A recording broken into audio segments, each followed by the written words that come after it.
সাগৰ কৰিলা মৰম পাৰ তুমি দয়াৰ সাগৰ কৰিলা মৰম পাৰ সকলো পাপ ক্ষমা হ'ল মোৰ ভাগি কৰিলা সুখ সৰগ সকলো পাপ ক্ষমা হ'ল মোৰ ভাগি কৰিলা সুখ সৰগ।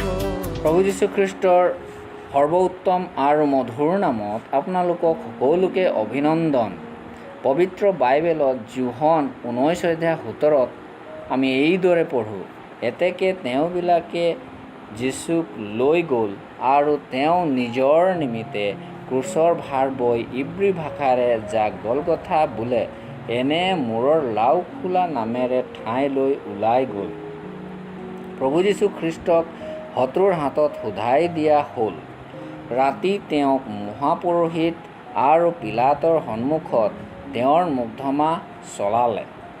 এতিয়া দিনৰ পোহৰত ক্ৰুচত তুলিবলৈ গলগথা যাক মূৰৰ লাও খোলা নামেৰে প্ৰখ্যাত, তাত প্ৰভু যীশুখ্ৰীষ্টক লৈ যোৱা হ'ল।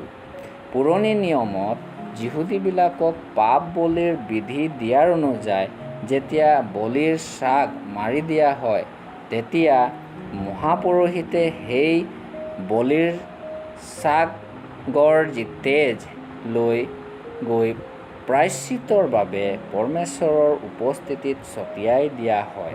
কিন্তু সেই ছাগৰ দেহ ছাউনিৰ বাহিৰত পুৰি দিয়া হয়। এই চিত্ৰ মানুহ জাতিৰ আৰু যিহুদীৰ বাবে প্ৰভু যীশুখ্ৰীষ্টৰ পাপ বলি হোৱা ভৱিষ্যবাণী দেখুৱাইছে। এই কাৰণে গলগথা, যিটো জেৰুচালেম গড়ৰ বাহিৰত আছে আৰু তাত প্ৰভু যীশুখ্ৰীষ্টৰ কান্ধত ক্ৰুচ লৈ পালে। প্ৰভু যীশুখ্ৰীষ্ট নিজৰ তেজৰ দ্বাৰাই মানুহবিলাকৰ পাপৰ ক্ষমা কৰিবলৈ দুখ উঠালে। এই প্ৰেম প্ৰভু যীশুখ্ৰীষ্টৰ মানৱ জাতিৰ বাবে গলগথাত দেখা পাওঁ।